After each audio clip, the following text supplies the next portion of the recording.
Hello guys, आज मैं आपको बताने जा रहा हूँ नाथूराम गोडसे की हिस्ट्री, जो कि बहुत ही इंटरेस्टिंग है। आइए बिना देर किए शुरू करते हैं। नाथूराम विनायक गोडसे, जिन्हें हम सब महात्मा गांधी के असैसिनेशन के लिए जानते हैं, वो एक Hindu nationalist, political party Hindu Mahasabha के मेंबर और राष्ट्रीय स्वयंसेवक संघ यानी RSS, जो कि एक हिंदू वॉलंटियर ऑर्गेनाइजेशन है, उनके मेंबर भी थे। वो अपने मेंटोर विनायक सावरकर के कामों को पॉपुलराइज भी करते थे।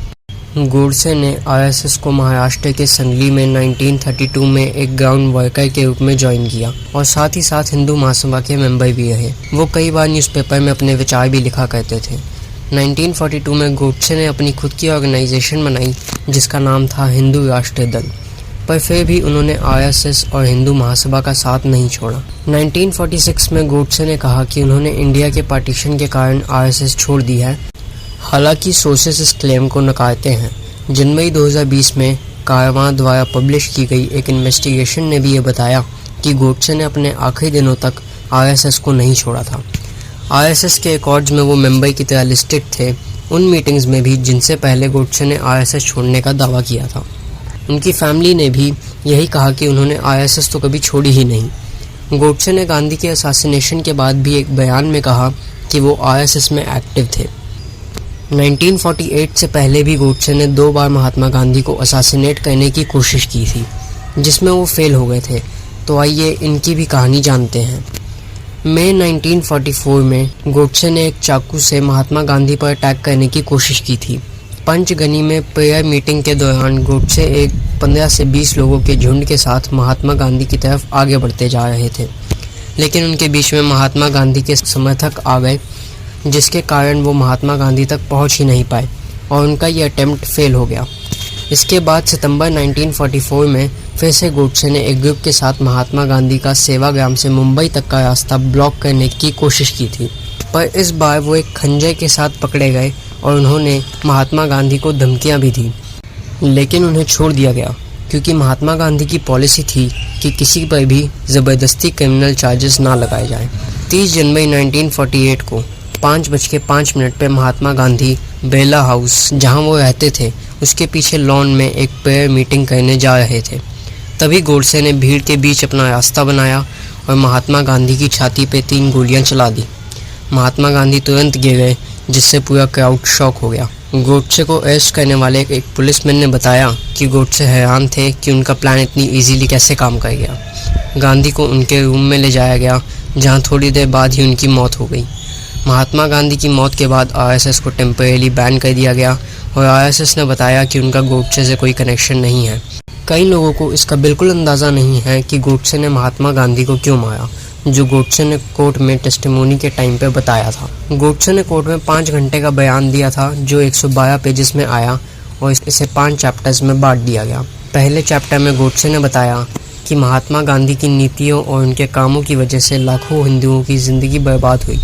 उन्होंने ये भी कहा कि किसी महात्मा को ये अधिकार नहीं है कि वो भारत के टुकड़े करे। महात्मा गांधी ने ऐसा किया, जिसकी वजह से गोडसे ने उनकी हत्या की।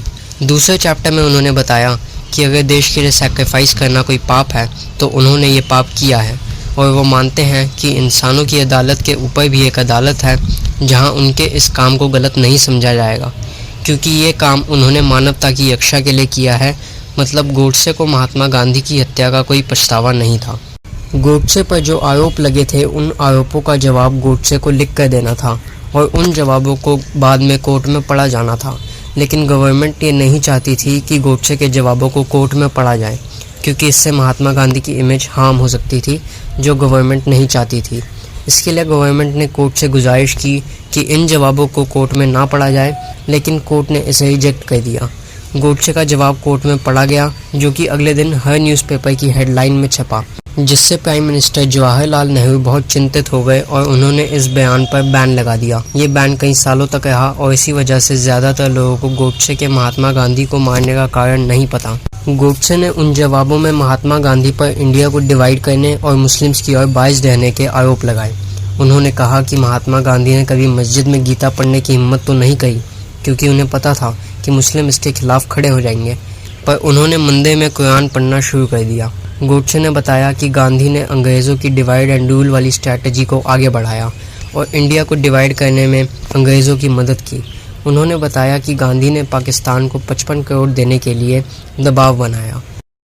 जब इंडिया और पाकिस्तान का पार्टीशन हुआ तब इंडिया की ट्रेजरी में 400 करोड़ रुपए थे, जिसमें से 75 करोड़ पाकिस्तान को दिए जाने थे और इसकी पहली इंस्टॉलमेंट पार्टीशन के समय ही इंडिया ने पाकिस्तान को दे दी, जो कि 20 करोड़ थी और 50 करोड़ अभी देने बाकी थे। लेकिन इससे पहले ही पाकिस्तान ने कश्मीर पर हमला कर दिया, जिसके बाद सरदार वल्लभ भाई पटेल ने कहा कि अब हमें पाकिस्तान को 55 करोड़ नहीं देने चाहिए जब तक वो कश्मीर की ज़िद ना छोड़ दे। लेकिन महात्मा गांधी ने कहा कि वो किसी भी कीमत पर इस समझौते को टूटने नहीं देंगे और भारत को पाकिस्तान को 55 करोड़ रुपए देने ही पड़ेंगे। कहा जाता है कि ये 55 करोड़ देने के लिए गांधी ने नेहरू पर बहुत दबाव बनाया, जिसके कारण उन्हें ये पैसे पाकिस्तान को देने ही पड़े और इस वजह से कई हिंदू राष्ट्र के समर्थक बहुत नाराज़ थे। So guys, that's it for this video. ऐसी और वीडियोज़ के लिए लाइक, शेयर और सब्सक्राइब करें। मिलते हैं आपसे अगली वीडियो में।